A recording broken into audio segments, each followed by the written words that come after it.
Voilà les dernières recommandations et surtout sur la double voie. Donc il y a une voie qui nous est réservée pour les cyclistes et une autre voie pour la circulation. Surtout ne pas aller sur la deuxième voie, même si elle est autorisée bien sûr à la circulation de tout le monde. Mais là, je pense que si on est vu sur cette deuxième voie réservée à la circulation des routiers, des voitures, ça sera difficile pour les prochains Grands Prix. Donc vous êtes là. Voilà, bonne course à tous. Allez, Sylvain. 10 tours de circuit, 11 km à chaque fois, un peu plus. Vélosport Iérois, mais également Dorian Lagier.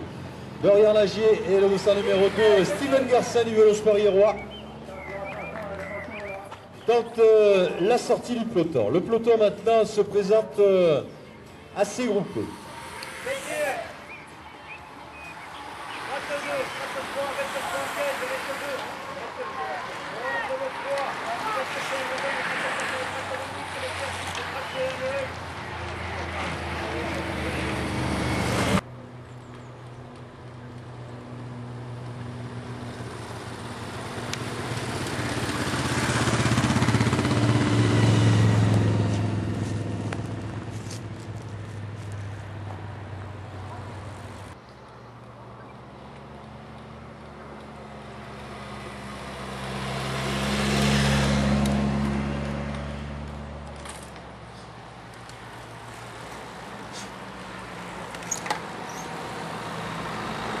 Et voilà, la descente infernale avec les 3 coureurs.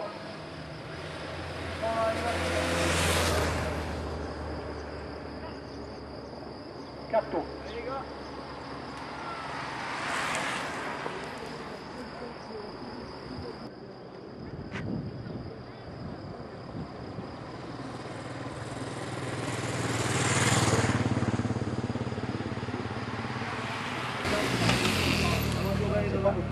Allez, là c'est Alexandre Albrun.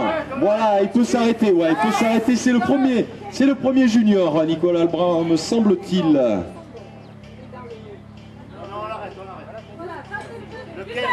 Voilà, le deuxième junior. Voilà, on a fait une arrivée avec les juniors. Ouais, c'est bon, terminé les juniors. Alexandre Albrun et Nicolas Morel.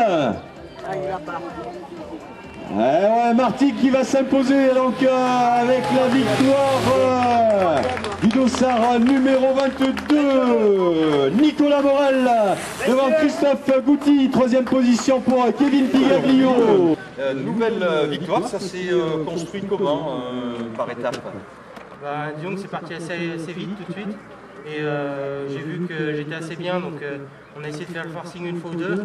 Et on s'est retrouvé à 10, et puis après le groupe de 4 et Jérémy Mounier a crevé, on s'est retrouvé à 3. Voilà, lorsque vous vous êtes retrouvé à 3, vous avez assuré l'essentiel des relais, car vous saviez que derrière il y avait 3 hommes du Vélosport Iérois qui étaient là encore, à une cinquantaine de secondes, et ça aurait été embêtant qu'ils reviennent. Donc vous avez assuré la poursuite, Kevin était resté derrière, c'était normal. Oui, voilà, disons qu'au début, quand il était pas loin derrière nous, on a fait le forcing pour essayer de prendre un maximum d'avance. Et puis gérer par la suite. Et dans le dernier tour, est-ce que vous étiez inquiet par rapport à Kevin Pigaglio, ou est-ce que vous savez qu'en position de force à 2 contre 1, c'était gagné d'avance? C'est jamais gagné d'avance, mais disons qu'on avait de grandes chances de gagner. Puis, on a vu dans la descente, on virait mieux que Kevin, donc on a joué là-dessus. Voilà, bravo Nicolas. Et... début de la course, bien, de bonnes jambes, dans les bons groupes. Je crois au bout du premier tour, j'étais dans une échappée. Et on va dire les 2 premières heures, ça s'est bien passé. Et après, à partir de 2h15, 2h30, c'était plus dur. Et à la fin, c'était un peu à l'arraché. C'était un entraînement pour VTT ou c'est parce que tu n'avais pas de course ou... Oui, c'est en fait, ouais, quand je fais les courses de route, c'est surtout l'entraînement pour VTT. Donc, les courses VTT, c'est 2 heures. Et à partir de 2 heures, généralement, on coince. Donc c'est pour ça, aujourd'hui, c'est passé comme ça, quoi. 2 heures de course où j'étais bien. Et après, la fin, on peut l'arracher. Par contre, c'est le même type d'effort, quoi. Un petit peu... Là, ouais, ce genre de parcours, c'est vraiment bien. Parce que c'est quand même assez intensif, une bonne bosse à chaque fois. Donc c'est très bien pour travailler l'intensité. C'est un beau circuit quand même. Ta prochaine course VTT? C'est le week-end prochain à Transvisulienne. Différents protagonistes du Grand Prix de Tallard et on va remettre le bouquet donc à Alexandre Albrand qui l'a fait.